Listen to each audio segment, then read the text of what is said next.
చేశారు. ఈ రోజు సీమాంధ్ర నుంచి ఉభయ గోదావరి జిల్లాలు అదేవిధంగా తెలంగాణ నుంచి కరీంనగర్ జిల్లా ప్రజలు లైవ్ షోలో తమ మనోభావాలు తెలియజేయడానికి సిద్ధంగా ఉన్నారు. డిసెంబర్ 31 మరో 50 రోజులు రాబోతుంది. డిసెంబర్ 31 తర్వాత శ్రీకృష్ణ కమిటీ ఇచ్చే రిపోర్ట్ ఏం చేయబోతుంది, రాష్ట్రాన్ని విభజించే అవకాశం ఉందా, రాష్ట్రం సమైక్యంగా ఉండే అవకాశం ఉందా? ఈ అంశం మీద ఇటు సమైక్యవాదులు అటు తెలంగాణవాదులు ప్రత్యేక తెలంగాణవాదులు తమ అభిప్రాయాలు చెప్తున్నారు. గత 7 రోజులు జరుగుతున్న ఈ కార్యక్రమంలో ఇప్పటి వరకు తమ అభిప్రాయాలు చెప్పని చాలా మంది మేధావులు, ప్రముఖులు, టీచర్లు, విద్యావేత్తలు, లాయర్లు తమ అభిప్రాయాలు చెప్పే ప్రయత్నం చేశారు. ఈ రోజు ఉభయ గోదావరి జిల్లాకు సంబంధించిన ప్రతినిధులు ఉన్నారు, అలాగే కరీంనగర్ సంబంధించిన చాలా మంది ప్రతినిధులు వారిని మా రోజా పరిచయం చేస్తారు. అప్పటి కృష్ణారావు గారు జయ ఆంధ్ర ఉద్యమకారుడు సూచన చేస్తాను. కృష్ణరావు గారు మాట్లాడచ్చు. థ్యాంక్ యూ సార్ మాట్లాడు. హలో, ప్రాంత కరీంనగర్ జిల్లా వాసులకు, తూర్పుగోదావరి జిల్లా, పశ్చిమ గోదావరి జిల్లా వాసులకు, రవి గారికి, రోజా గారికి నమస్కారం.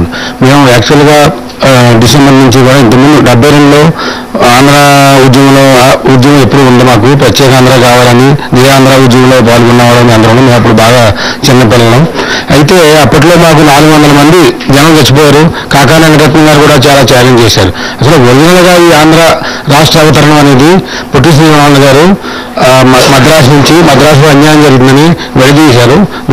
విడదీయటం వల్ల మేము మద్రాసు కొంత వదులుకోవాల్సిన పరిస్థితి వచ్చింది. ఇప్పుడు పరిస్థితి వచ్చేటప్పటికీ 1953లో మన ఆంధ్ర ప్రాంత రాష్ట్రం ఏర్పడింది. 56లో అంటే బూరి రామకృష్ణారావు గారు ఆయన రిజైన్ చేసి, ఆయన త్యాగం చేసి తెలంగాణ ప్రాంతాన్ని, అంటే మాకు తెలిసినంత వరకు ఏంటంటే తెలంగాణ కొంచెం వెనకబడి ఉందని, రాజుగారి పరిపాలనలో మన నవాబు గారి పరిపాలనలో వెనకబడి ఉందని, బాగా పరిస్థితులు బాగలేవు, దీంతో జోడింతే బాగుంటుందన్న ఉద్దేశంతో జోడించారని చెప్పి రామకృష్ణారావు గారు ఛాలెంజ్ చేశారు, కలిపారని చెప్పి అనుకున్నారు అందరూ. అయిన తర్వాత ఏంటంటే మీరు అప్పటి నుంచి కూడా మీరు అన్న శ్రీరాగ అగ్రిమెంట్ అనేది ఒకటి జరిగింది. జెంట్రీన్ అగ్రిమెంట్ ఎప్పుడు కావాలంటే అప్పుడు విడిపోవచ్చు అనేది కూడా ఉంది. అది కూడా వాస్తవమే. మా వాళ్ళు ఇంతకుముందు జయాంధ్ర నుంచి సమైక్యాంధ్ర అని పదం వాడుతున్నారు. సమైక్యాంధ్ర అని సార్ సమైక్యాంధ్ర అని పదం వాడుతున్నారు. ఇప్పుడు ఒకళ్ళు పోతామంటే మేము కావాలి అంటే కూడా అర్థం లేదని మా అభిప్రాయం. జయాంధ్ర యొక్క ఉద్దేశం విడిపోవడానికి ఉండే సుముఖమే. కానీ మేము ఇక్కడ కండిషన్లో నేను చెప్పినానండి. మేము ఇక్కడ ఏంటంటే 56 సంవత్సరాలు అంటే 54 సంవత్సరాల నుంచి ఇది హైదరాబాద్ రాజధానిగా మార్చబడింది. అప్పటి నుంచి కూడా ఇది మాది అనే భావంతో, అంటే సొంతం అనే భావంతో అక్కడి నుంచి వచ్చిన జనం అందరూ కూడా ఇక్కడ నివాసం ఏర్పరచుకొని, లేకపోతే ఒక ఇండస్ట్రీస్ పెట్టని, ఉద్యోగాలు చేయని, ఇంకోటి చేయని అనే భావం మాత్రం జీవించిపోయింది. దీన్ని విడిపోవాలనే భావం ఎవరికీ లేదు. ఇక్కడ ఇదంతా కూడా ఆధిపత్యం కావాలని కొనసాగుతూ ఉంది. కానీ మీరు దాన్ని కాదు అంటున్నారు. అప్పుడు దాని గురించి ఒక విషయం సరైనది చర్చ చేసుకుని దాని మీద మాట్లాడుకుని ఎలా విడిపోవాలి అనే దాన్ని అందరూ కూడా ఆలోచించవలసిన పరిస్థితి ఉంది. ఇది ఇక్కడ పైగా కేంద్ర ప్రభుత్వం యొక్క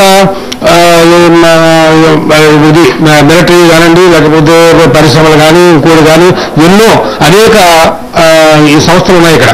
ఇవన్నీ కూడా కేంద్ర ప్రభుత్వాన్ని కాబట్టి దీనికి ఒక యూనియన్ టెరిటరీ కానీ ఇంకోటి కానీ ఏదైనా చేసి ఇక్కడ చాలా ఇన్కమ్ కూడా బాగా అభివృద్ధి చేశారు అందరూ కలిపి.